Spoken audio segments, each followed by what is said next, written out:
Hello my dear students and welcome once again to Zenith Academy Online. Today we are doing a very important topic, very important chapter, the entrepreneur from ICSE Class 10 Economics, Unit 1. The Unit 1 is the productive mechanism and we are doing the chapter, the entrepreneur. It's a very important chapter because many questions do come from this. Now for this year the scope of your syllabus is only meaning, functions and role in economic development. So you have to understand, for entrepreneur you should know the meaning, the perfect definition, what are the functions of an entrepreneur and what is his role in economic development. So now students, we know that there are dormant resources. Okay, what are the dormant resources? Land, labor and capital. They do not generate wealth on their own. These are the dormant resources. The land is a natural resource waiting to be utilized. Labor is a human effort which is waiting for direction. If it doesn't get direction, how will it do work? Okay, and capital is just the money or the machinery which is sitting idle. So to use the natural resources, to utilize the natural resources, to give the direction to the labor and to use that capital, that money and machinery, what do you need? You need the fourth resource which is not dormant, which is a passive active resource, which is entrepreneur. Okay, so entrepreneur is the resource which utilizes this dormant resources. So in the exam what you have to write? What is the meaning of an entrepreneur? An entrepreneur is an individual who organizes, manages and assumes the risk of a business or enterprise. You have to learn this as it is. Okay, write this slide down.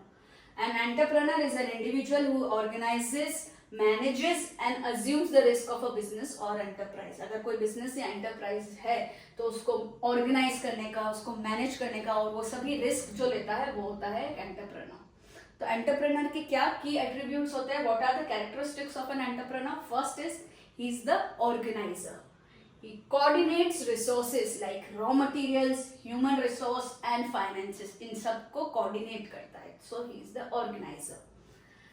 The risk bearer who takes the risk, जो risk लेता है, takes on the financial uncertainty of starting a business and is entitled to the resulting profits or loss. तो वो ही एक ऐसा इंसान है जो रिस्क लेता है. ओके, कि क्योंकि जब भी हम कोई बिजनेस करते हैं तो बहुत सारी फाइनेंशियल अनसर्टेनिटी होती है बिजनेस स्टार्ट करने में, कि बिजनेस प्रॉफिट करेगा या लॉस करेगा, और जो भी अगर प्रॉफिट हो रहा है या लॉस हो रहा है तो सभी रिस्क उसी के ऊपर है. So he is the risk bearer. Then innovator, अगर एक बिजनेस स्टार्ट किया है, चल भी गया है, तो वो स्टैग्नेंट हो जाता है, राइट. उसमें नए नए इनोवेशन, नई नई चीजें वक्त के साथ साथ लानी पड़ती है. So he is the innovator. He introduces new ideas, technologies and products to drive progress. Progress लाने के लिए नए नए आइडिया को इंट्रोड्यूस करते हैं, टेक्नोलॉजी को इंट्रोड्यूस करते हैं और नए प्रोडक्ट को इंट्रोड्यूस करते हैं ताकि प्रोग्रेस आए. So these are the three main key attributes of an entrepreneur. तो अगर डेफिनेशन 2 से ज्यादा मार्क्स की आती है तो डेफिनेशन के साथ साथ की एट्रीब्यूट्स भी आपको लिख देने हैं. ठीक है. So now we can say that this fourth factor, that is the entrepreneur. Okay, what we can say about the entrepreneur? Unlike other factors, the entrepreneur brings together land, labor and capital to produce goods and services. तो बाकी सब factors of production जो है, land, labor, capital, इन सब को एक साथ लाता है और goods and services को produce करता है. तो basically आपको लिखना ये सब है, and this is very very important slide. Please copy this down or take a screenshot. Now let me explain you all this in detail.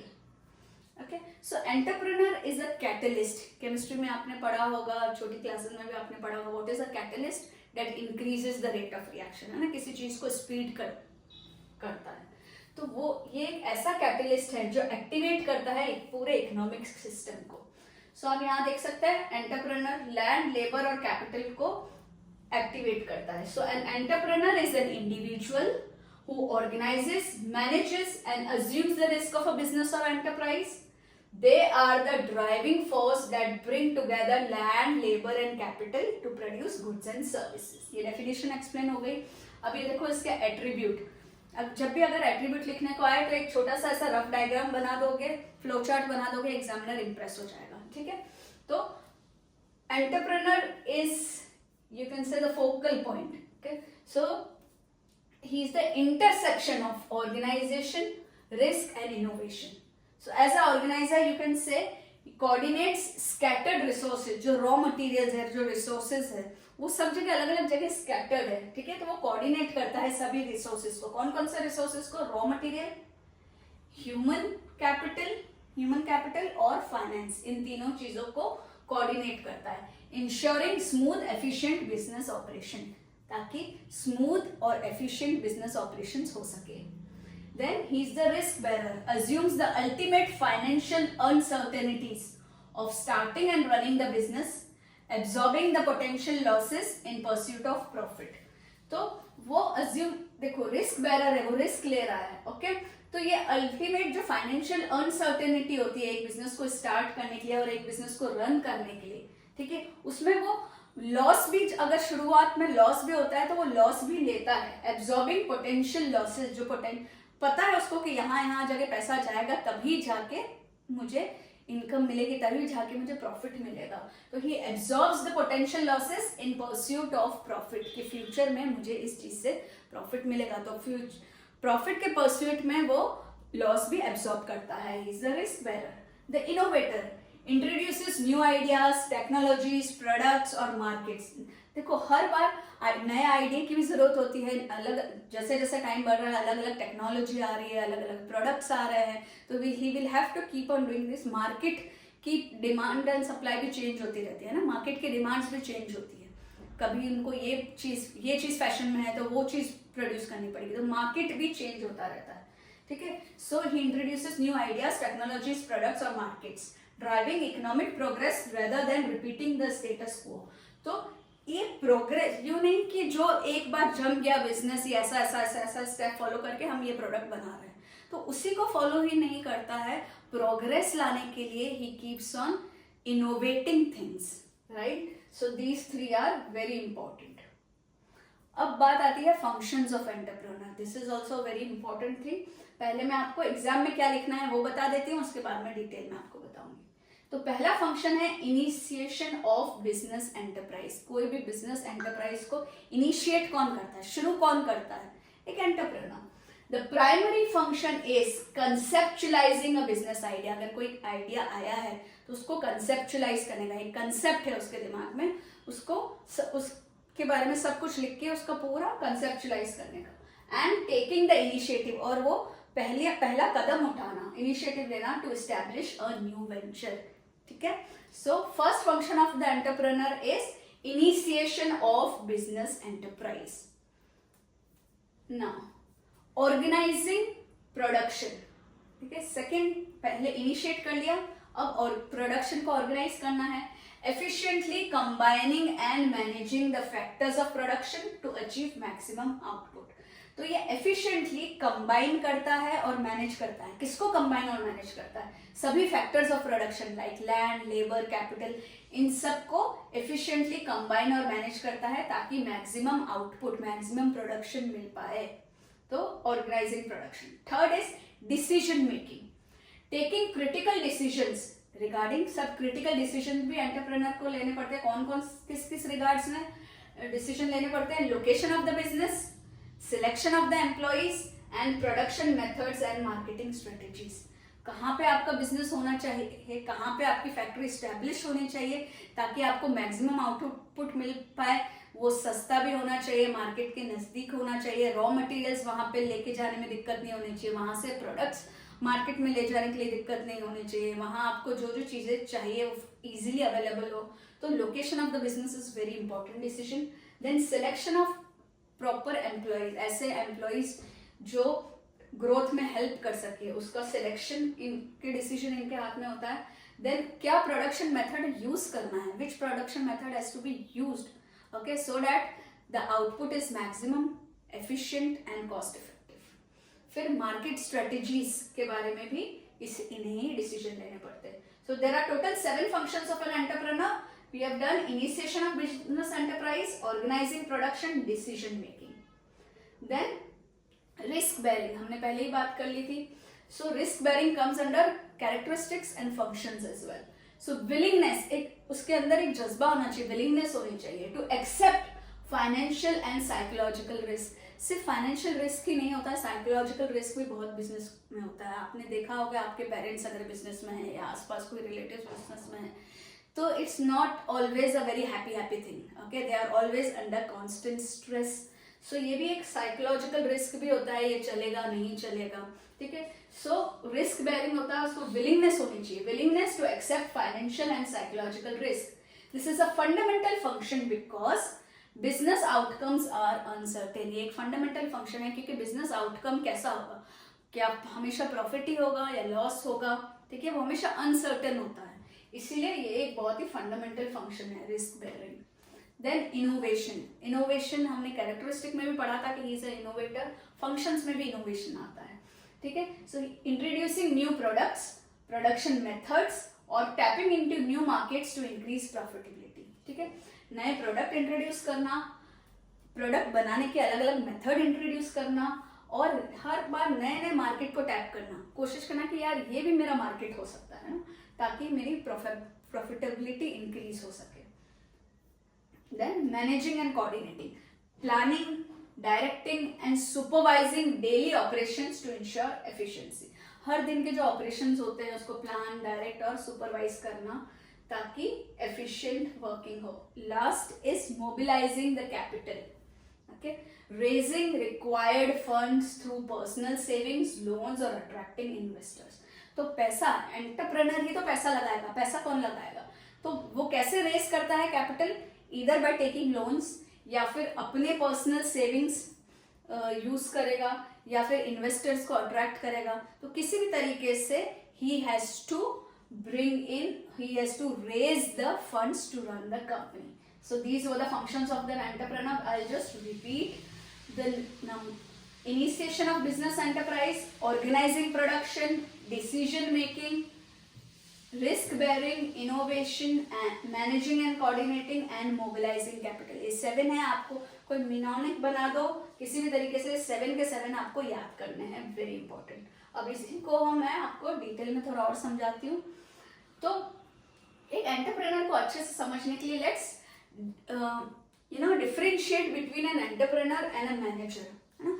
Usually हम जब कहीं जाते हैं, आप भी जब आगे 12th के बाद 11th-12th के बाद जब इंटर्नशिप पे जाओगे, किसी इंडस्ट्री में जाओगे, वहाँ आप देखोगे, वहाँ आप डायरेक्टली ओनर के टच में नहीं आते हो, वहाँ आप मैनेजर के टच में आते हो. तो आपको लगता है कि यार मैनेजर ही तो पूरा बिजनेस चला रहा है, but there is a difference between manager and entrepreneur. So let's learn that. Okay, entrepreneur and manager. तो primary function entrepreneur का क्या होता है, innovator and creator who brings new business venture into existence. ठीक है, ये एक ऐसा इनोवेटर और क्रिएटर होता है जो एक नया बिजनेस एग्जिस्टेंस में लाता है, एक नया बिजनेस स्टार्ट करता है. तो बिजनेस को स्टार्ट किसने किया, एंटरप्रेन्योर ने. लेकिन मैनेजर क्या करता है, एडमिनिस्ट्रेटर वो optimises and runs an already existing business. अब इन्होंने जो बिजनेस बना दिया है, एक एग्जिस्टिंग बिजनेस है, उसको वो एडमिनिस्टर करता है. ठीक है, ही इज द एडमिनिस्ट्रेटर जो कि ऑप्टिमाइज करता है और रन करता है ऐसे बिजनेस को जो पहले से बना हुआ है. सो एन एडमिनिस्ट्रेटर वो optimises and runs an already existing business. Okay, now relationship to risk. सभी रिस्क एंटरप्रेन्योर का होता है, जबकि मैनेजर कौन होता है, वो तो एक सैलरीड पर्सन होता है, उसको तो सैलरी मिलेगी, तो रिस्क इसके ऊपर ज्यादा नहीं होता है. So let's read. bears the ultimate financial and psychological risk of the enterprise. जो एंटरप्राइज या बिजनेस का अल्टीमेट फाइनेंशियल और साइकोलॉजिकल रिस्क है वो कौन बेयर करता है, एंटरप्रेन्योर बेयर करता है. जबकि manager is an just employee who bears no ultimate financial risk for the business. ना कोर ऑब्जेक्टिव, एंटरप्रेन्योर का क्या कोर ऑब्जेक्टिव है, to start, build and disrupt markets. पूरे एक एंटरप्राइज को स्टार्ट करना, उसको बिल्ड करना, पूरा मार्केट को स्टार्ट करना, बिल्ड करना, उसको डिस्ट्रप्ट करना, उसके अंदर कुछ नई नई चीजें लाना. मैनेजर का क्या कोर ऑब्जेक्टिव है, टू मेंटेन. अब इन्होंने मार्केट बिल्ड किया है, ठीक है, अब ये क्या करेंगे, उसको मेंटेन करेंगे, उसको ग्रो करेंगे. To maintain, grow and execute the establish operations. जो ऑपरेशंस एंटरप्रेन्योर ने एस्टेब्लिश कर रखे हैं उसको वो एग्जीक्यूट करेगा, उसको मेंटेन करेगा, उसको ग्रो करेगा। ठीक है, अब कोई भी एंटरप्राइज है, ठीक है, उसका मैकेनिक्स क्या होता है? So there are certain concurrent functions that drive a business from concept to reality. सबसे पहले सेटअप करना पड़ता है, फिर एग्जीक्यूशन और फिर इवोल्यूशन। ठीक है, तो सेटअप में क्या होता है, you have to overcome the inertia. Inertia जो इनिशियल रेजिस्टेंस होता है कि यार जो डर होता है, जो अनसर्टेनिटी होती है कि बिजनेस स्टार्ट करना है या नहीं करना है, क्या क्या चीजें लगेगी, that is the setup, overcoming the inertia. Then you execute, that is you run the machine, you run the company. And then evolution is preventing stagnation. Preventing stagnation क्या होता है? आप evolve होते हो, ठीक है। Stagnation क्या होता है? एक बार आपने एक कंपनी बना दी, एक आप प्रोडक्ट बना रहे हो, अच्छा खासा बिक रहा है वो, ठीक है, लेकिन कहीं ना कहीं एक स्टैग्नेशन आ जाएगा।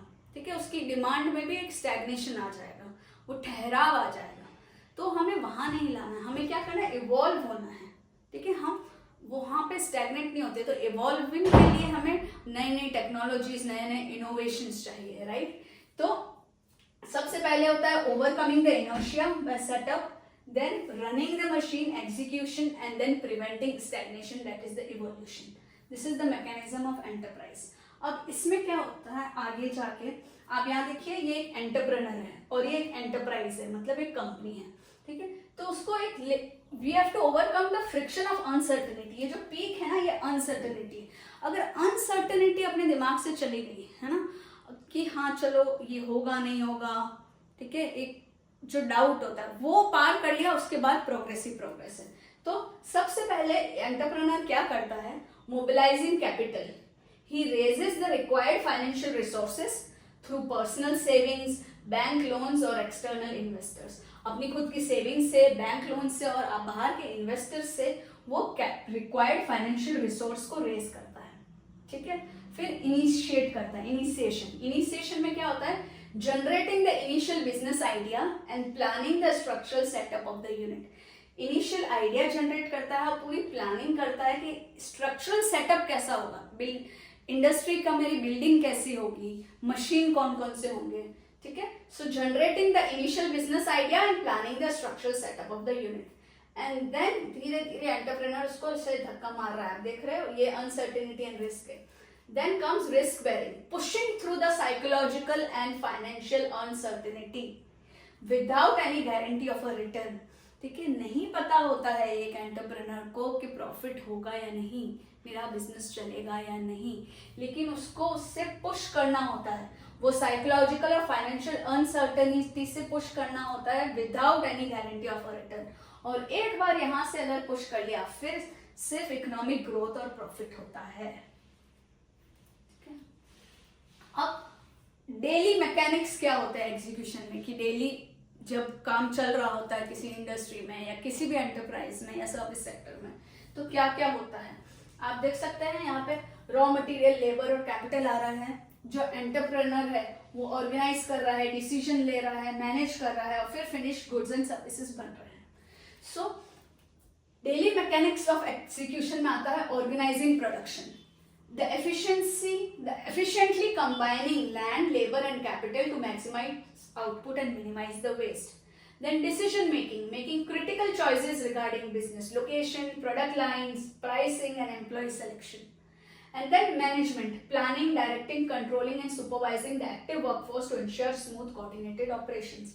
ये सब मैं आपको क्यों समझा रही हूँ बच्चों, ताकि आपको एक एंटरप्रेन्योर के फंक्शंस बहुत अच्छे से समझ आ जाए। आपको एग्जाम में लिखने कौन से फंक्शंस है जो मैंने आपको लिख पाए हैं, मैं आपको एंड में भी यहाँ पे देखिए, मैं आपको फंक्शंस के बाद रोल इन इकोनॉमिक डेवलपमेंट भी मैं लिखवाऊंगी। तो आपको जो जो लिखना है वो मैं आपको फिर से बता देती हूँ। देखिए, आपने ये ऑलरेडी ये लिखा, फंक्शंस ऑफ एन एंटरप्रेन्योर, ये सबसे इंपॉर्टेंट था, ये वाला और ये वाला पेज। ठीक है, ये लिखना है आपको। उसके पहले आपने मीनिंग्स वाला पेज लिखा था, सॉरी, ये देखिए, ये सब एक्सप्लेनेशन है। ठीक है, these are the extra things that you can write, this you have to learn. तो ये स्लाइड और बाकी नेक्स्ट की 2 स्लाइड मैंने आपको बोला था बहुत इंपॉर्टेंट है, आप जरूर से क्लिक कर लेना उसको। ये डायग्राम बना लोगे तो बहुत ही अच्छी बात है। ठीक है, फंक्शंस ऑफ एंटरप्रेन्योर आपको बहुत अच्छे से कर लेने हैं। फिर हमने किया mechanics of enterprise, overcoming the friction of certainty and the dealing mechanics of execution.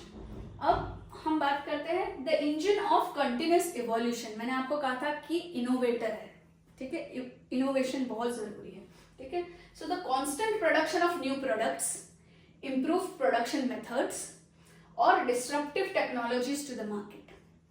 Innovation forces competitors to adapt, driving overall technological advancement across the entire economy and creating a competitive edge that increases profitability.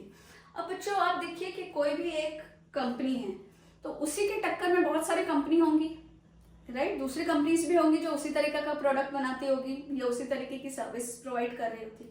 तो उन दोनों में difference लाने के लिए, ठीक है, अपने आप को एक कॉम्पिटिटिव एज देने के लिए इनोवेशन करते रहना बहुत ज्यादा जरूरी है, ठीक है। तो इनोवेशन से क्या होता है, हम अडेप्ट होते हैं, हम नए नए मार्केट के लिए, नई नई सिचुएशंस के लिए इम्प्रूव्ड टेक्नोलॉजी के साथ, वक्त के साथ साथ हम अपने आप को अडेप्ट करते हैं और ओवरऑल टेक्नोलॉजिकल एडवांसमेंट या डेवलपमेंट लाते हैं, और जिससे कि एंटायर इकोनॉमी में वो एडवांसमेंट आता है, जिससे कि हमें एक कॉम्पिटिटिव एज मिलता है दूसरों के लिए। तो आप यहाँ देख सकते हैं new products, new markets, new methods, all of this is the engine of continuous evolution. अब ये एक क्वेश्चन बहुत ज्यादा इंपॉर्टेंट है, बोर्ड एग्जाम्स में बहुत बार पूछा गया है, ये मैं लिखवाऊंगी आपको, लेकिन पहले मैं आपको समझा दे रही हूँ। The ripple effect of interconnected industries, ठीक है।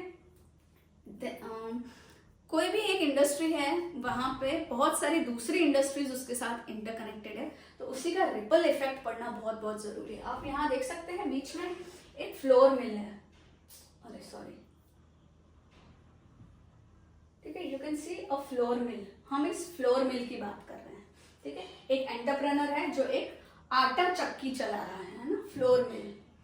तो बैक पीछे के लिंकेजेस, अब यहाँ पे जो भी एंटरप्रेनर है, बैकवर्ड लिंकेजेस और फॉरवर्ड लिंकेजेस आते हैं, ठीक है। पहले मैं ये रीड करके आपको बता देती हूँ।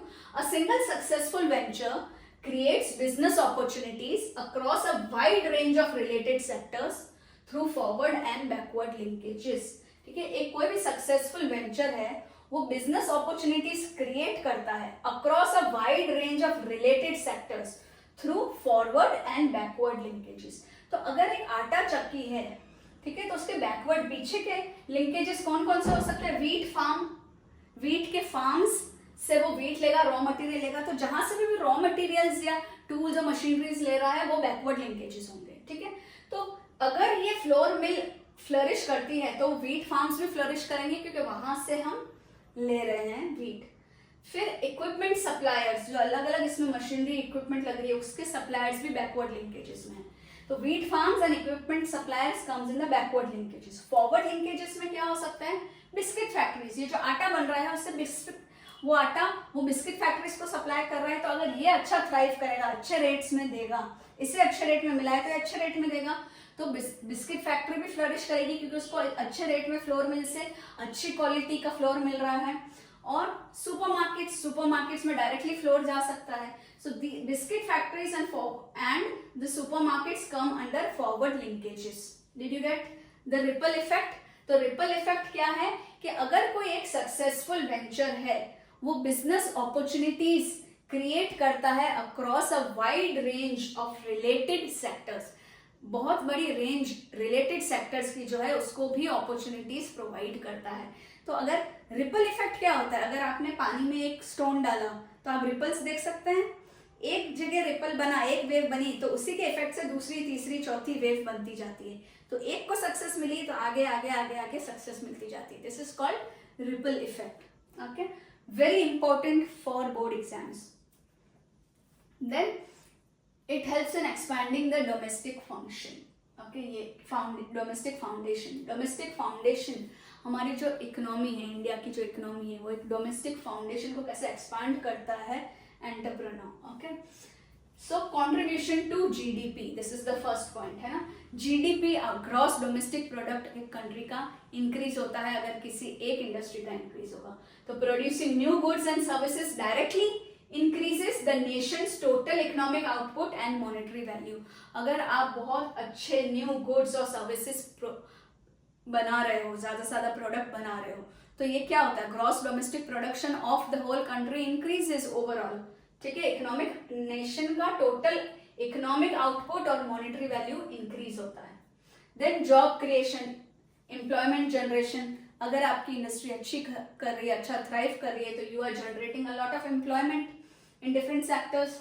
सो establishing and expanding ventures creates direct human resource। अगर आपने कोई नया वेंचर चालू किया है और उसको एक्सपांड कर रहे हो, तो direct human resource need increase हो रही है, आपको ज्यादा रिक्वायरमेंट होगी ह्यूमन रिसोर्स की, ठीक है, and it provide study incomes and eradicating poverty. तो अगर आपको ज्यादा ह्यूमन की रिक्वायरमेंट है, तो ज्यादा लोगों को आप एम्प्लॉय करोगे, ज्यादा लोग को आप सैलरी दोगे और आप पॉवर्टी को इरेडिकेट करोगे। So employment generation is also one of the major things जो एक कंट्री की डोमेस्टिक फाउंडेशन को स्ट्रॉन्ग बनाता है। जीडीपी पे कंट्रीब्यूट किया, एम्प्लॉयमेंट जनरेशन किया, and then optimal resource utilisation, depthly managing scarce resources to maximise productivity and reduce economic wastage.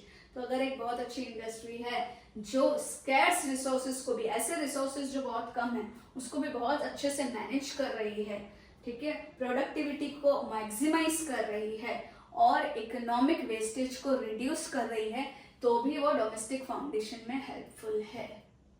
Okay, फिर टैक्स जनरेशन, अगर इंडस्ट्री है, बड़ा काम कर रही है, अच्छे प्रोडक्ट्स बना रही है, ज्यादा इनकम जनरेट कर रही है, तो वो ज्यादा टैक्स भी देगी गवर्नमेंट को।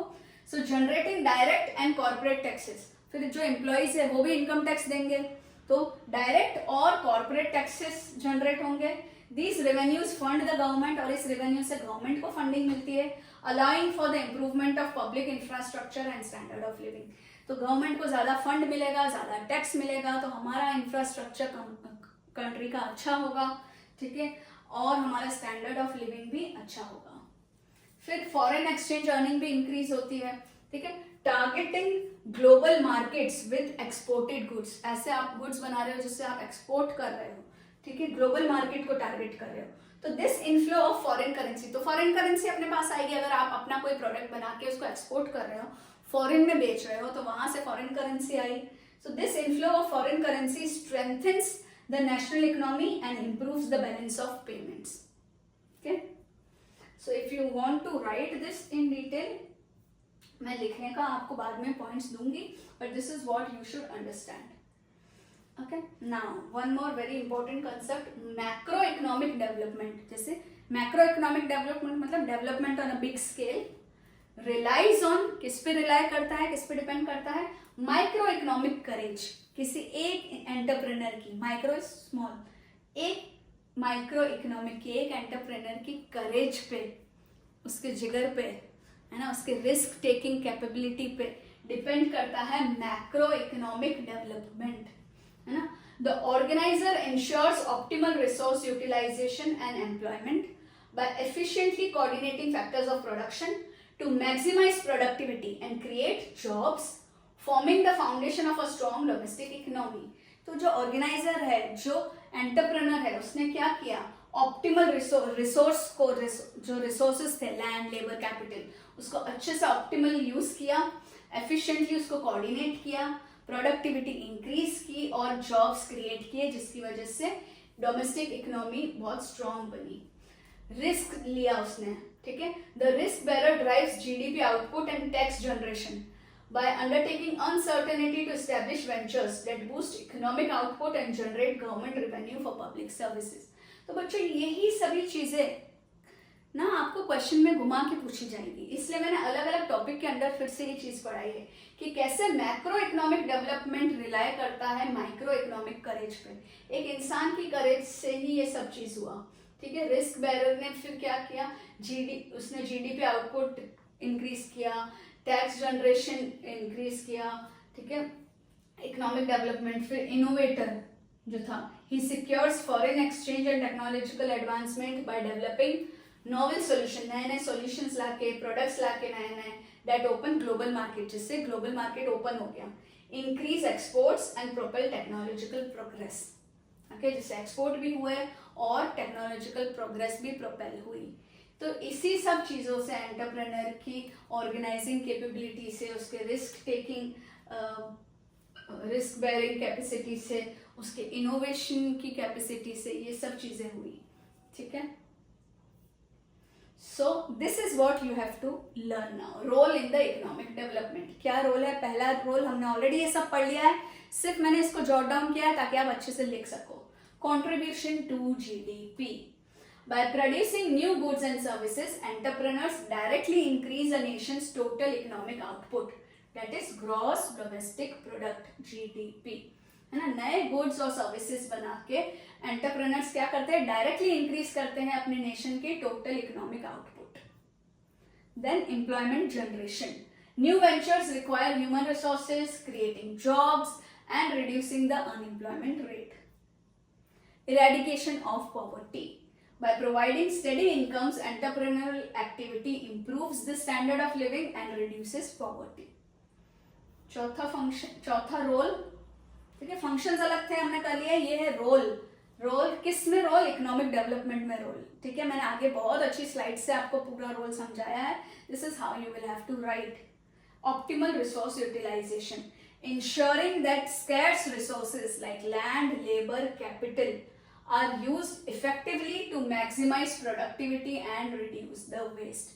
इसलिए optimal resource utilization. Then foreign exchange earnings. Entrepreneur-led industries often target global markets. Exporting these goods earn valuable foreign currency for the country. Okay, clear to you? Next, tax generation.